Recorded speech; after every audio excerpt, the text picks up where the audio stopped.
Thank you. So the Chambers Trade Academy is an initiative led by 10 chambers of commerce across the UK. And we aim to provide these virtual free sessions to traders to help you to keep up with their latest regulations, or generally keep up also with business opportunities, and just to help you navigate the complexities of global trading. Combined, we represent about 18,000 members of businesses about all sizes and sectors.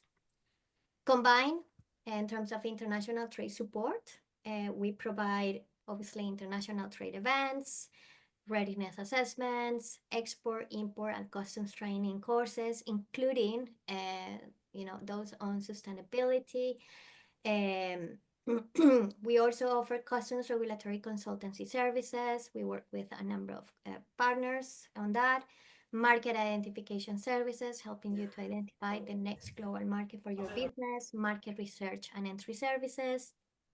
Partner finding, commercial debt recovery, foreign exchange services, letters of credit preparation, credit checks, helping you with the due diligence, certification, legalization, apostille, and notarization services. This is helping you with your certificates of origin, ATA carnets, import certificates, EUDR1s for preferential access, and some of us also offer customs brokerage services. So we help you with the export and import, moving goods in and out of the country.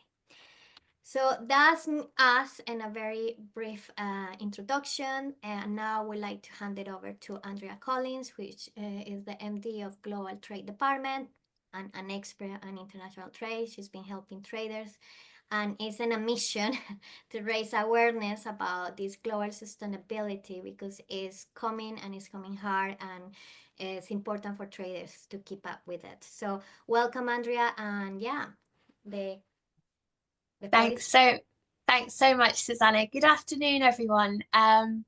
Yes, I'm rather concerned because Susanna did say that this session was going to be fun. I've never heard regulation described as fun, but I will do my absolute best. There's a lot to cover in the hour, so and some of the slides have an awful lot of detail on them. Maybe focus more on what I'm saying rather than what's on the slides. As Susanna said, you're going to get a copy of those.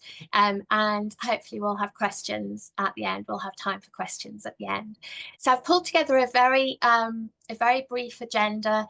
Essentially, we're going to go through the different types of sustainability regulation. We group them together in a kind of nice illustrative way for our clients to understand what sits where and how they interact and interoperate with each other. And then we're going to do a bit of a deep dive into the pieces of regulation that, if I'm honest, a couple of them keep me awake at night, in terms of how do we get particularly our SMEs, which, let's face it, are always disproportionately impacted by regulation. How do we get them to start acting now, so that they're best prepared for when these regulations come into force? So, and then we'll talk a little bit about, well, what are the benefits in addition to having to comply with regulation? What are the benefits for my business, and how do I go about from today, sat here listening to me banging on about regulation? What do I do to start preparing? So we'll cover off a little bit of that at the end, and then also what support is available from the chambers on this subject moving forward. So next slide, please, Susanna. So looking at sustainability regulation globally, so voluntary adoption of regulation principles is growing globally. There's no doubt. There's more and more companies that are measuring and reporting on sustainability initiatives and adopting new standards. But the carrot is slowly making way for the stick. So where we've been encouraged to adopt these kind of practices within our business, we're now going to be forced through regulatory measures. So back in 2019, the EU Commission declared a climate emergency, and it looked to adapt all of its proposals in line with a kind of 1.5 degree target for limiting global warming, and making sure that greenhouse gas emissions were significantly reduced. And the outcome of that was the European Green Deal, which you might have heard of. And that essentially sets out a roadmap for Europe becoming a climate neutral continent by 2050. So quite an audacious goal, to be honest. That then translated into the EU climate law, which was passed in 2021.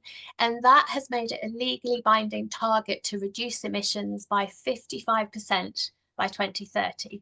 Some of you might have heard of the Fit for 55. That's the kind of framework for hitting that 55% reduction in emissions by 2030. And essentially the EU wants to be the first climate neutral continent by 2050. So there's no doubt that the EU, and as you can see from the illustration that I provided on this slide, there's no doubt that the EU is spearheading this sustainability regulation globally. But global markets are following. They're following suit, albeit developing their own legislation and adopting perhaps different standards, but they are following suit. Sustainability regulation is here to stay. It's not going away. At the global level, the formation of the International Sustainability Standards Board, or ISSB as we call it, was quite game-changing. So that was announced during COP26.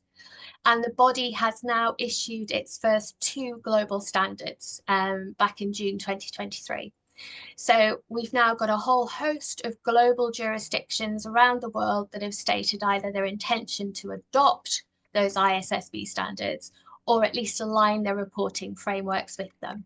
So you've now got 2 principal bodies developing sustainability standards to which we'll all have to adhere in some shape or form. We've got the European standards, and then we've got the ISSB standards. Now, the ISSB standards at the minute are limited to 2, but there are more in the pipeline. So we've got what's called the IFRS S1, which refers to general requirements around disclosure of sustainability related financial information. So that's kind of how do ESG factors impact your company's financial performance, and you have to incorporate all of the potential risks and opportunities that are posed. And then we've got the second standard, which is around climate related disclosures. So that's where you list your climate risks and what you're doing about reducing your carbon footprint and so on.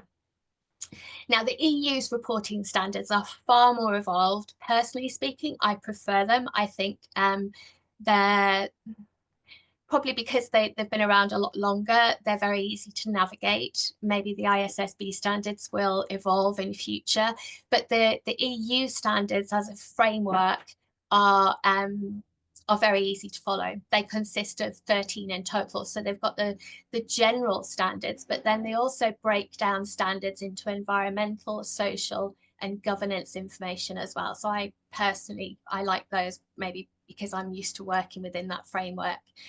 Most EU regulation coming down the line from now moving forward focuses on sustainability, either on sustainability regulation itself or on aligning existing regulation with sustainability goals. So we're going to see directives like the Toy Directive, which are going to be amended to incorporate eco-design elements of the eco-design for sustainable products regulation. But again, what I suppose the overarching aims of today's presentation is to break it down so it's a little bit easier to understand, potentially, because sustainability is a massive subject, but also to get across the fact that, you know, when we have time to prepare, we're good at preparing, and there are a lot of things that we can do from today to start aligning ourselves with this regulation before it comes into force and before it becomes mandatory for us to comply. So next slide, please, Susanna. So when I'm kind of trying to demystify sustainability for clients, I often, you know, that they can find it overwhelming, especially when you add geographical dimensions and different variations in different countries and territories.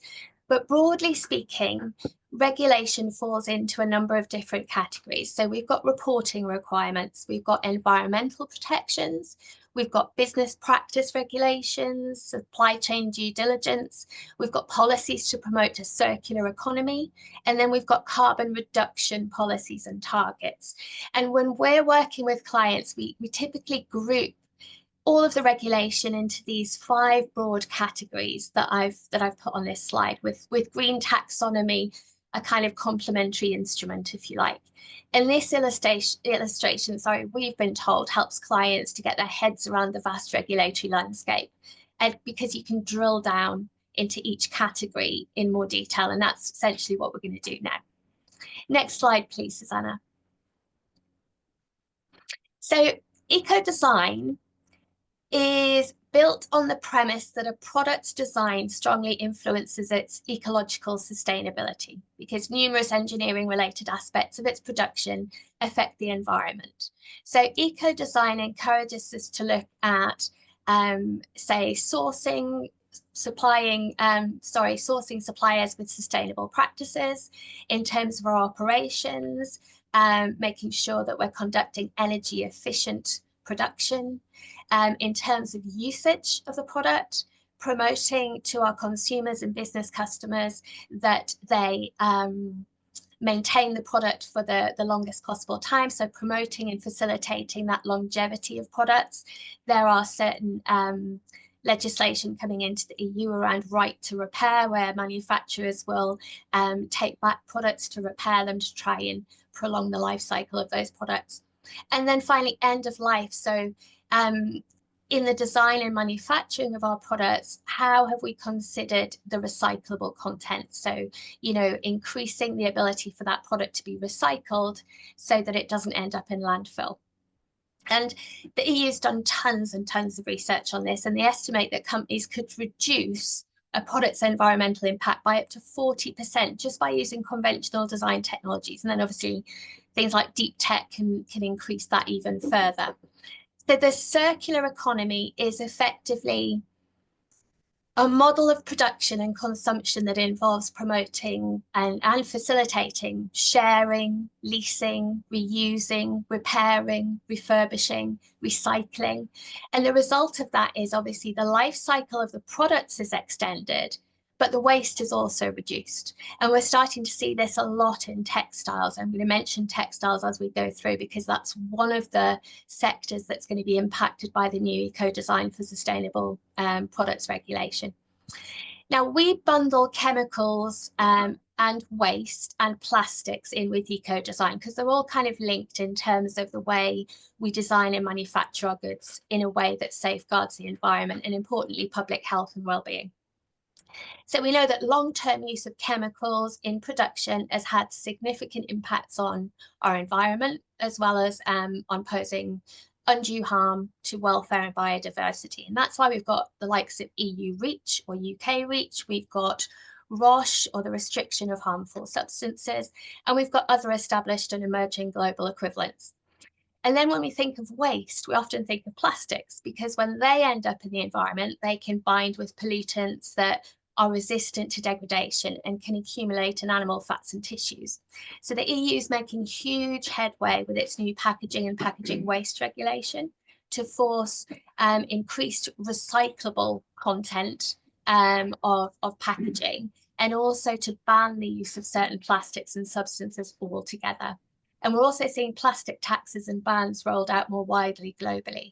So albeit it can sometimes feel like the EU, oh, it's more EU regulation, here we go again. But actually this is all being implemented globally, perhaps at a slower rate, but it's all kind of the ripple effect is working. Now, in terms of regulation to note under eco-design, obviously I've mentioned the EU's new Eco-Design for Sustainable Products Regulation, or ESPR, and also the EU's new packaging waste regulation. But individual member states have also got their own derivatives of the previous directive. So France has got its Anti-Waste and Circular Economy Law, and Germany's got its Circular Economy Act, whereby now if we are companies over a certain size, or if we are shipping a certain volume of goods into France or Germany, we now have to declare the kind of sustainability credentials of those products as well. Next slide, please, Susanna. The next one I wanted to mention to you is carbon neutral and net zero goals. So carbon regulations include laws, standards, protocols that aim to reduce greenhouse gas emissions and ultimately achieve climate neutrality. So we've got the EU climate law that requires the EU to reduce emissions by 55% by 2030, like I've mentioned, and that climate neutrality by 2050. Interestingly enough, as I've put on here on the stats, the UK is actually ahead of the EU in its carbon emissions reduction, which is interesting. In the vein that you can only improve what you measure, you have to select a methodology or a standard for measuring and monitoring emissions. So the most common protocol or standard, or at least the one we use more frequently, is the Greenhouse Gas Protocol, or GHG. That divides emissions into 3 scopes, which you'll undoubtedly have heard of if you've done any work or any reading around sustainability. So it breaks emissions down into direct emissions. So those are the emissions that are generated from your business operations. So the emissions from combustion in on-site owned or controlled boilers, furnaces, vehicles, and so on.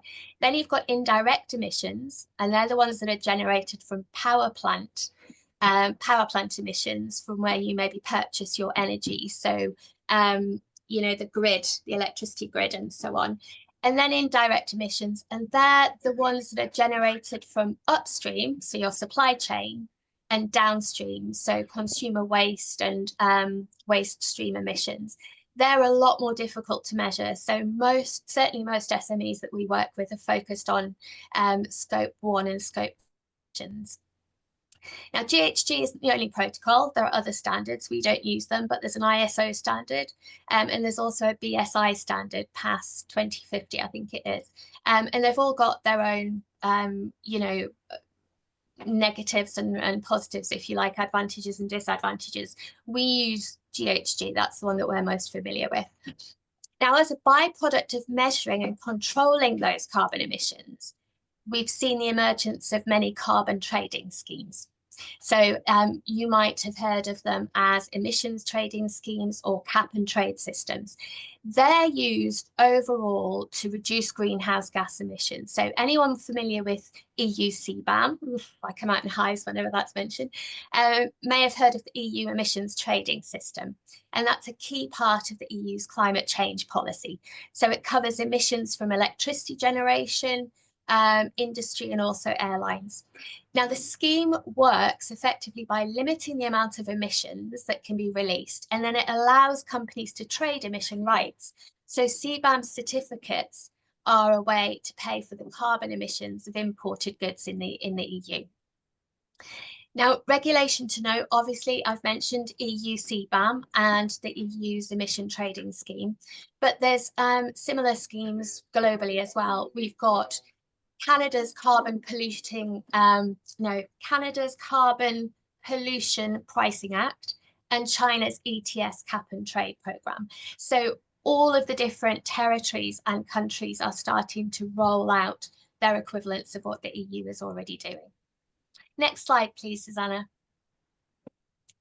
Now, moving on to due diligence and reporting. So this refers to the identification and addressing of adverse human rights, like child labour and environmental impacts like pollution within a company's ecosystem.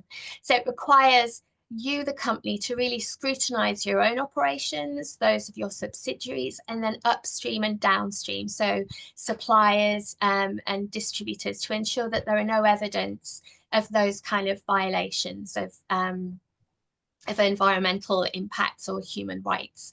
Now, the practice is becoming more commonplace in the global corporate world, but it's scarcely adopted by SMEs. And I've put some stats on these slides.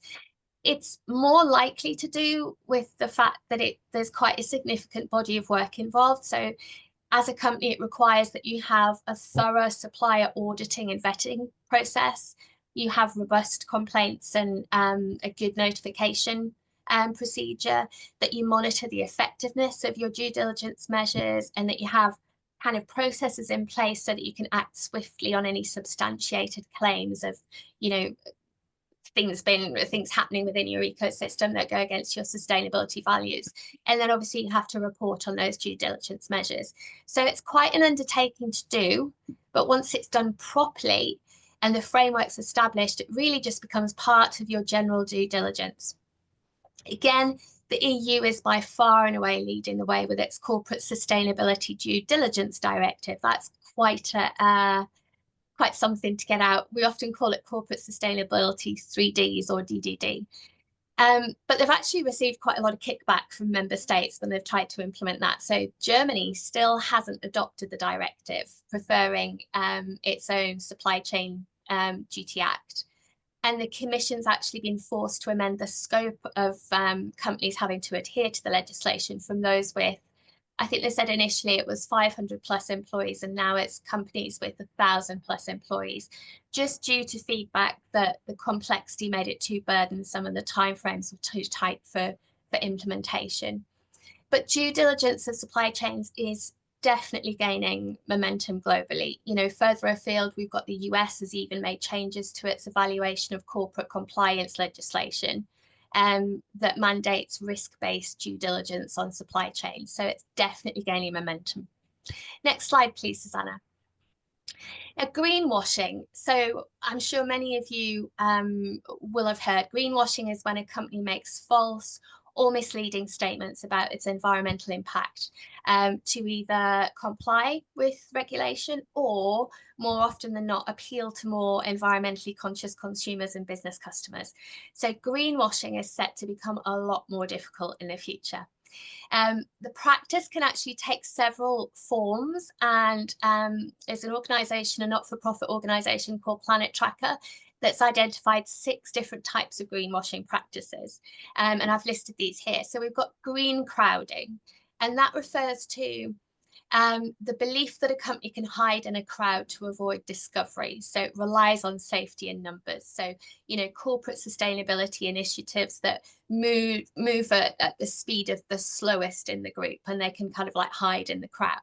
We've got green lighting. So that's when communications and adverts spotlight a green feature of a product, but that's only to draw attention away from environmentally damaging activities elsewhere. Then we've got green shifting, which is when companies imply that the consumer's at fault, so they shift the blame away from themselves. Green labeling is undoubtedly the most commonly referred to practice, so that's the one we're most familiar with, and that's when a company is guilty of describing something as green or sustainable, which actually is proven to be misleading when you examine the claims further. And then green rinsing, that's when a company regularly changes its targets before they're achieved. And then green hushing, and this is probably the most damaging one, because that's when a company underreports or hides sustainable credentials to evade scrutiny. And it's estimated that some 1 in 4 medium and large size companies in GB have allegedly done that, you know, and it's damaging because they fail to reap the recognition, rewards and value that's created from actually being more open about their credentials and about their achievements. I think in terms of regulation to note in this area, so we've got, you know, globally over the years, many countries have adopted regulation around unfair commercial practices, consumer protection, fair labelling and advertising. But the EU is looking to further crack down on greenwashing, and that's with its directive on empowering consumers for the green transition, another mouthful, or EMPCO. That's supported by the Green Claims Directive, and it looks to clamp down on unfair commercial practices where companies are making environmental claims that they just can't substantiate. So the directive was launched last March, but it has a 24-month transitional phase and a 30-month enforcement timeline. But essentially, it'll enable consumers to bring action against brands that are guilty of maybe using generic environmental statements such as eco-friendly, energy efficient, ecological, biodegradable.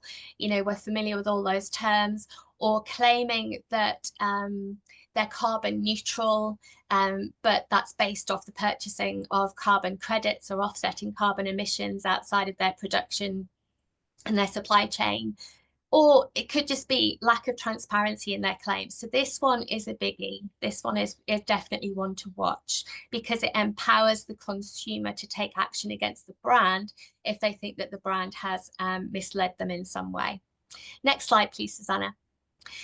With the forestry and ecosystems, the regulation that gets most frequently mentioned by clients to us in this category is the EU regulation on deforestation-free products. So this regulation is part of the EU Green Deal. It's part of the EU Biodiversity Strategy 2030, and it's also part of the EU Farm to Fork Strategy. So it spans 3 different sets of regulation. And it's based on the premise that the main driver for deforestation is the expansion of agricultural land. So it aims to ensure that EU citizens, what they consume doesn't contribute to deforestation or forest degradation globally. So it repeals the existing EU timber regulation, which we're all familiar with, and it will really impact products like cattle, wood, cocoa, soy, palm tree, coffee, and then their derivatives like leather, chocolate, rubber is impacted, so tires will be impacted, obviously wood will impact furniture and so on. So moving forward, any operator or trader who places those kind of commodities on the EU market or exports from the EU must be able to prove that the products do not originate from any recently deforested land or that they haven't contributed to forest degradation. Now, the regulation's in force, or it's been in force since 23. But the Commission actually granted an extension to, I think it's the end of this year. So by the end of this year, it will apply to all large and medium-sized companies. And then from the 30th of June next year, micro businesses and small enterprises will have to comply as well. Next slide, please, Susanna. So global green taxonomy. So this category is kind of part of investment and reporting, but it also touches on marketing and labeling and so on. So it's often referred to interchangeably as green or sustainable finance taxonomy. So they're essentially, taxonomies are there to effectively help match private investors with green investments. So as of mid last year, there were something like 45 plus sustainable finance taxonomies globally. And they ranged from formal regulatory tools like the EU's to more simple lists of eligible activities like Canada's Green Bond Framework. Now, although these taxonomies, I think there's 47, although these taxonomies are broadly similar in their objective, there are different levels of variation amongst frameworks in terms of their scope, their methodology, their prescriptiveness. So some of them are mandatory, some of them are voluntary, and then the level of detail. And they often have different policy objectives as well, and different market conditions and so on. So some might simply define sustainability as green, whereas others will define sustainability objectives. They'll use a traffic light system to define, what is truly a sustainable activity. That's used in the likes of Indonesia and Singapore. They've got a traffic light system, but the overarching objectives can be different as well. So if you're looking at taxonomies that are mainly aligned with the Paris Agreement, they might prioritize climate change mitigation and adaptation, but then other taxonomies might address wider environmental objectives like water management, pollution, and biodiversity. And we see that more in kind of like some of the countries further afield and some of the emerging markets. So Colombia has a pretty robust sustainability taxonomy. And we know that there's a growing investor appetite for investing in companies with strong sustainability credentials. I was looking at some research a while back, And so many investors now are looking to have a good body of their portfolio invested in sustainable businesses. And these taxonomies basically help them to navigate those true sustainable projects, if you like, that are ripe for investment. But we can use them in our own businesses to kind of gauge how sustainable our activities are, and then help create a baseline from which we can measure improvement. Next slide, please, Susanna. So on this slide, I've illustrated kind of the green taxonomies globally.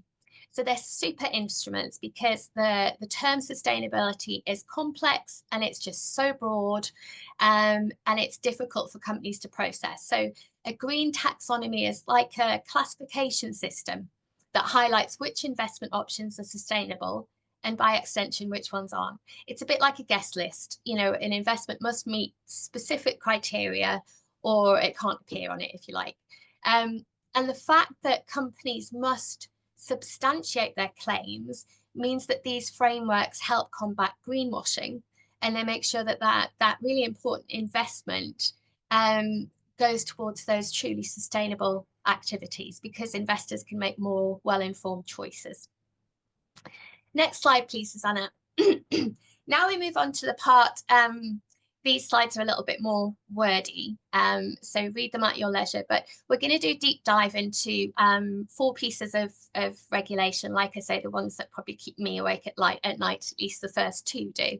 So one of 2 pieces of heavyweight EU sustainability regulation that's currently in its transition phase replaces the existing Packaging and Packaging Waste Directive, and that's the new regulation. So as we're seeing with a lot of EU initiatives at the moment, they're looking to move away from directives which allow for a certain level of regulatory scope creep amongst member states. And they're looking to have more commission level regulation that EU member states have to adhere to really quite stringently. But the packaging waste regulation, it's looking to prevent and reduce packaging waste through more use of reuse and refill systems. It has this goal to make all packaging placed on the EU market recyclable in an economically viable way by 2030. It wants to dramatically reduce the use of virgin materials in packaging, which will help the EU reach its climate neutrality goal by 2050. They want to see a lot more post-consumer recycled plastic waste in packaging. So they will start to use thresholds by which certain packaging has to exceed a certain threshold of recyclable content. And importantly, I can't be the only one. I order so much stuff off Amazon, and I might order a tiny little little trinket or something like that. It comes in a great big box and there's so much void packaging in there. That will stop by 2030. So they will put a restriction of 50% on that void packaging. And then importantly, any kind of labels and inserts and any other kind of stuff that goes with that product will be classed as packaging as well. And we'll also see bans on the use of certain packaging types and substances. So it's going to have a big impact on the takeaway sector and food sector, for example. But we've got time to prepare. There's a gradual implementation plan between now and 2030. So we've got lots of time. It's just about getting to grips with what we need to do and starting to move towards that. Next slide, please, Susanna. The next one that keeps me awake at night, and I'm not fibbing, I really do lose sleep over this stuff, is the Eco Design for Sustainable Products Regulation, which replaces the old directive. And it's going to expand to basically cover every physical product that goes into the EU. Again, the same trajectory of travel. So it's moving from being a directive that allows those member states to transpose that legislation into their own national law, and instead have it at the top level, at the Commission level. It's good for us as third countries exporting to the EU, because we get more harmonization of labeling and logos to use, and it's just generally easier to comply with one set of regulation than effectively 27 different variations of it. As with all this kind of regulation, the exclusions are your usual food, feed, medicinal products, and so on. But it's going to extend that eco-design directive from what currently concerns just energy-related products to virtually all physical products.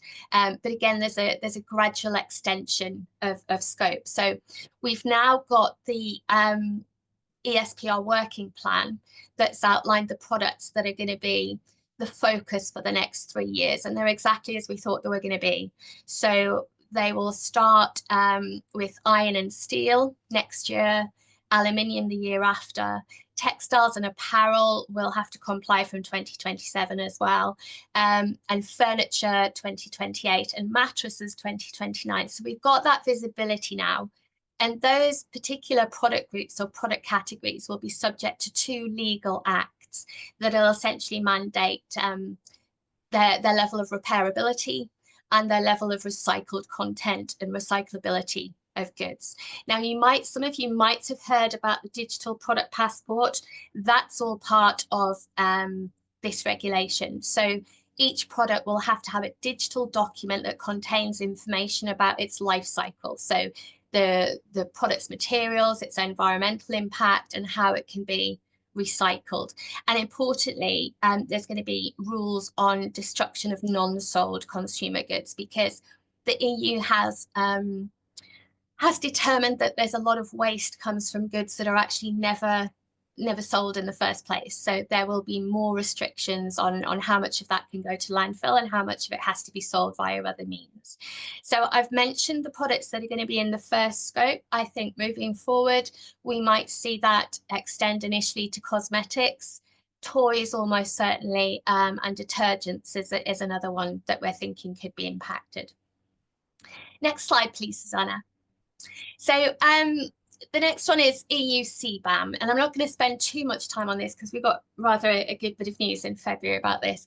But EU CBAM is all about preventing carbon leakage. Remember when I mentioned about those carbon initiatives earlier? So it's carbon leakage is where a company moves its emissions from one country to another because that other country might have less stringent carbon pricing and policies and so on. So the EU has looked to restrict that carbon leakage. So it works by applying a carbon price on goods that are imported into the EU that are carbon intensive. And those goods are like cement, iron, steel, aluminium, the usual ones.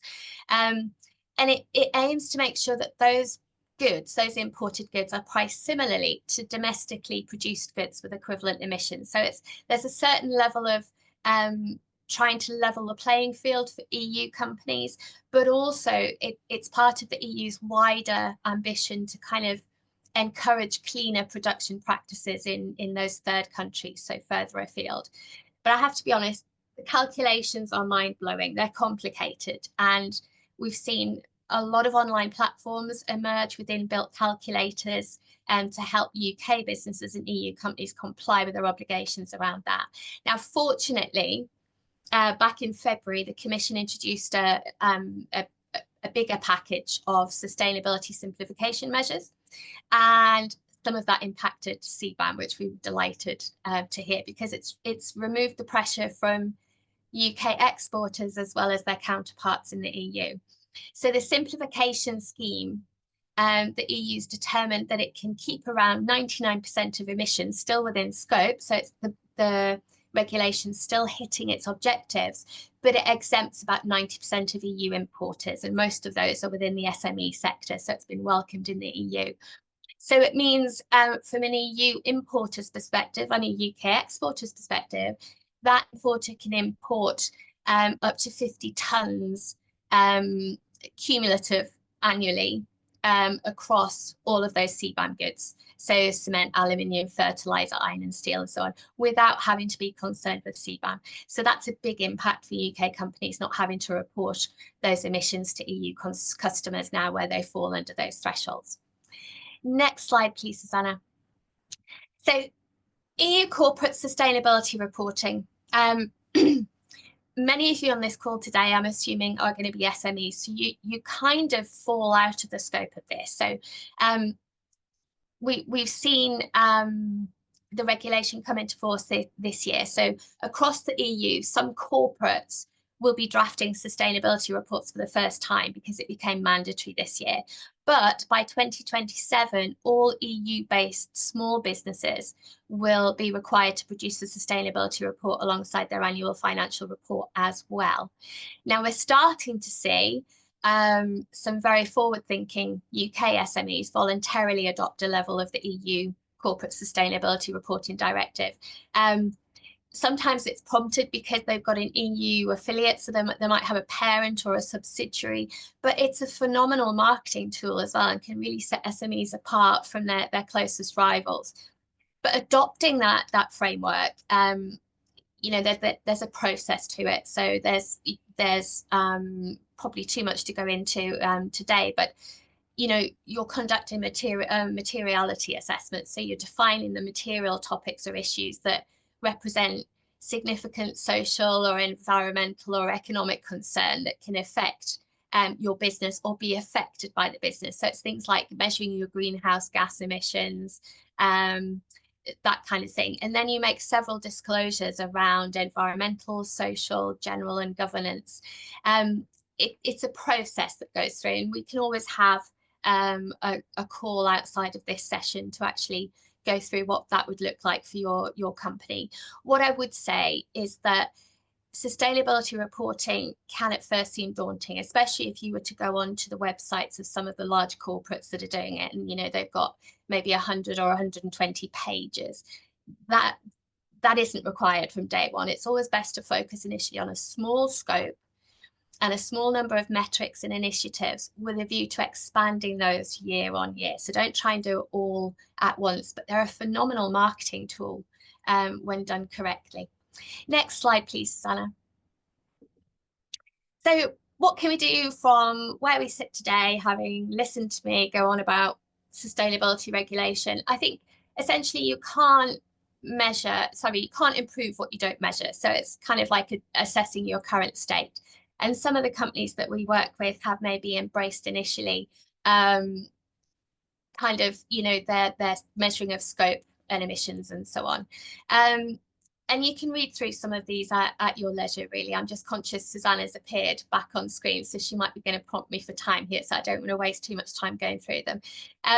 But there's, you know, there are things that you can do from today that don't have to cost a huge amount of investment, but that have a significant impact. And then you want to be talking about those, you want to be sharing that. So, you know, sharing those goals, sharing that progress, sharing those achievements with your stakeholders, and communicating that to your wider audience. Like we said, there's been a massive increase in the number of sustainability conscious consumers and business customers that would be potentially prepared to pay a premium for your brand or working with your company over and above others that don't share your values and don't, you know, make the same choices that you do. Next slide, please, Susanna. So what are the benefits? So essentially, obviously, competitive advantage I've kind of alluded to, but also you make yourself a very attractive partner for your corporate counterparts who have to comply with this kind of regulation. So there's been tons of research done recently. One stat I picked up was 73% of B2B businesses say they'd pay more to work with a supplier that had green credentials.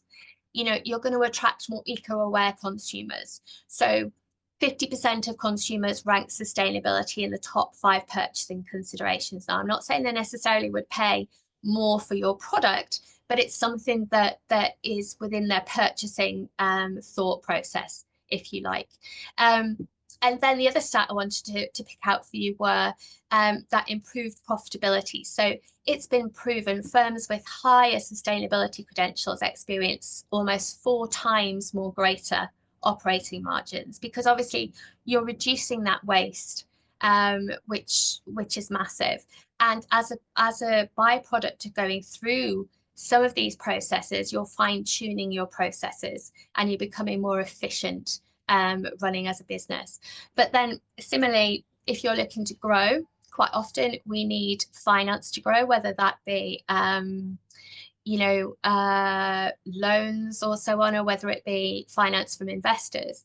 You will make yourself more appealing to those people that have that capital to invest in your business if you're seen to be future-proofing your business by embracing sustainability credentials and so on.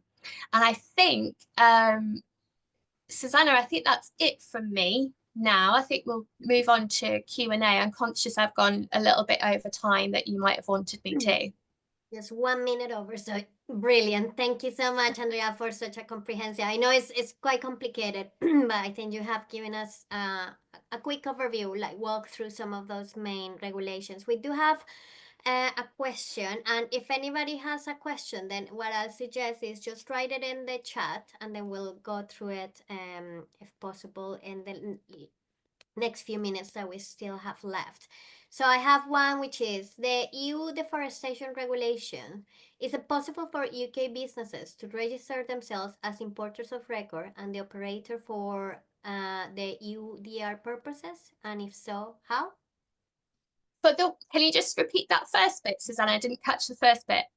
The EU Deforestation Regulations. Is it possible for UK businesses to register themselves as the importer of record and the operator for EUDR purposes? If so, how? I might have to take that one away and look at. Potentially, I can't see any reason why not, because it's permitted with other regulation. But I might need to take that one away. The regulation is still kind of in its transition phase in so much it's not come into force yet, but I can probably find the answer. Okay, thank you. One that we have had recently, and this is more on the framework of the product safety regulation. Yeah. If a UK business is selling to the EU and they are also the importer of record, can they be the authorized representative, or do they need, because they don't have a physical presence in the EU, or do they need to appoint a different entity as their authorized representative? Yeah, so the market surveillance regulation, which should be read in line with GPSR, dictates that the authorized representative must be a company either established in the EU or an individual residing in the EU.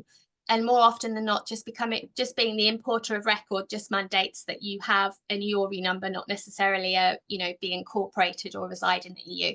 So depending on their specific circumstances, it sounds like they would need to appoint an authorized representative. Okay, thank you. You gave us a lot of stats in terms of SMEs and adopting, we've seen some of the benefits, but what will be, from the work that you've done so far, what will be the main challenges for SMEs to adopt more proactively or prepare for the sustainability, landscape? I think it's the time. I think it's the time pressure. SMEs are already facing, I think before we did this call, we were just chatting amongst ourselves, and there's a lot that SMEs are facing now, not least because of the budget back in October and some of the challenges that they face. Sometimes it's a lack of knowledge, but also it's the time to almost helicopter above the organization and spend time working on the organization, but from a sustainability perspective rather than in the organization. It's very difficult for senior teams within that company to spare the time to do that. So I think it's quite often reaching out to organizations that can help, like the chambers. It's can they enlist some resource to actually do some of that work with them, involving them, so there's that knowledge transfer, so they're learning all the time, but importantly maybe taking some of the heavy lifting for some of that stuff.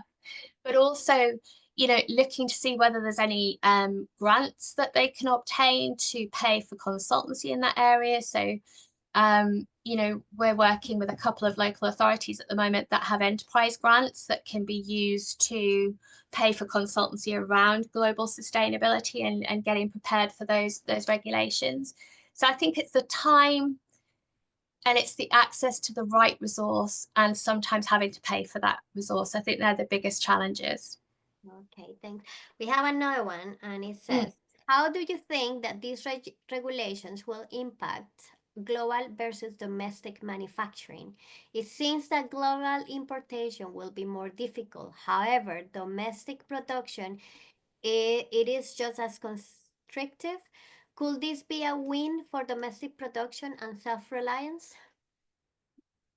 If obviously if the production is, and as you say, self-reliant, so if the production is for goods that are going to stay within the UK customs territory, so you're not looking to export those goods, and you're complying with UK regulation, which is starting to lag behind certainly EU regulation on some of these things, but are saying that it will come into force at some point, then potentially for a certain period of time, yes, it may be a bit of a quick win, but certainly if you want to start exporting those goods, the restrictions on the kind of recyclability of the products themselves and also the kinds of packaging that you're using will start to restrict the export markets that you can target, because they will have implemented that regulation for their own domestic company, sorry, but also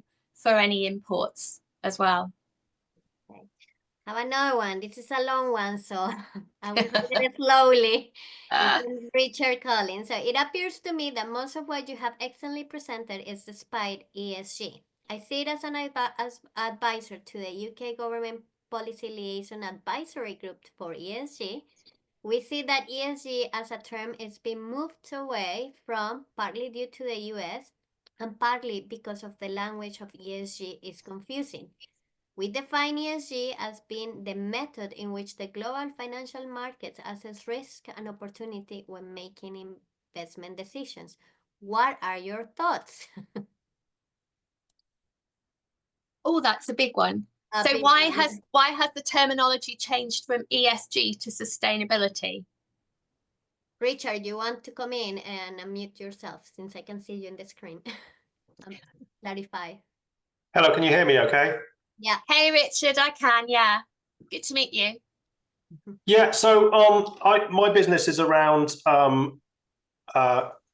a global accreditation for environmental and social responsibility. We work all over the world within MENA and North America. And as I mentioned, I sit on the policy liaison group for ESG in Westminster. And part of what you said right at the very beginning, in fact, everything you've talked about is very well aligned with what we talk about, which is the language of sustainability has become confusing, distracting, and actually puts companies off from doing things. And you may be aware that the CSRD has actually rolled back on its rigor and tried to create more, make it easier in a way, because they recognized it was too complex and it was putting people off. Yeah. I think what you talked about in terms of all the regulation is there despite of ESG. But we are seeing that the term ESG, especially in the US, is now not being used. And in the UK, we've heard of a number of organizations that are moving away from the language of ESG because it's getting in the way of clarity when it comes to local global regulation around sustainability issues, which is what a lot of what you're talking about. I just wondered what your thoughts on that were in terms of what you're seeing from your perspective. I think ESG does what it says on the tin. I think it's easy to understand, whereas sustainability, some companies don't really still know what we mean by that. So there's a little bit of education as to, well, basically it's the new terminology and all encompassing for what was ESG. I don't know what to say really other than that. I think the whole landscape from an SME's perspective, and you will find this yourself, is hugely complex for them. And I think that's why we're seeing so many companies still bury their head. And when I say I'm losing sleep over some of this regulation, I don't lie, because it's gonna hit them at the point at which they can't export a product anymore because it's not compliant. That's just one piece of regulation. And we're seeing such a level of inertia. It feels a little bit like Brexit all over again. Companies haven't got the time to dedicate to working on this. The larger ones do, but then they have the resource, they have the financial resource, they have the teams to you know, work on this for them, or maybe the financial resource to employ one of the big four to work on it for them. But, you know, the small SMEs are going to be disproportionately impacted, as they are with any piece of regulation. And we're not seeing enough preparation out there at all. No, I agree. I think my point was that ESG reporting is not the same as CSRD reporting, or what was the TPFD reporting, or what non-financial reporting disclosure is. So the thing is, if you're doing ESG reporting because you're going to submit that to the rating agencies to get an ESG rating, that's not the same as if you're putting together reporting for the CSRD or IFRS 1 or 2. No, sorry. I didn't catch that, but yes, you're absolutely right. It's not the same. Okay. Well, thank you so much, Richard, for that, and for those who asked questions. Once again, thank you so much, Andrea, for making yourself available and, you know, helping us raise awareness about this. I will suggest companies that register with your local chamber just to reach out to them and make sure that you are accessing the information and guidance and training courses. And if I can ask you just before you all log off to kind of give us some feedback on the session today. I'll close my eyes at this point. I don't want to speak. And also help us to understand what topics would you like to hear from us in the future. I mean, we can dig more into the sustainability landscape with more specifics on each of the regulations. But we would like to know which ones is it that you will be, you know, more keen to hear from us. So thank you so much. Yeah, we're practically on time. So thank you, everybody, for joining us today. It's very much appreciated. I'm just going to give you a few more minutes for all the responses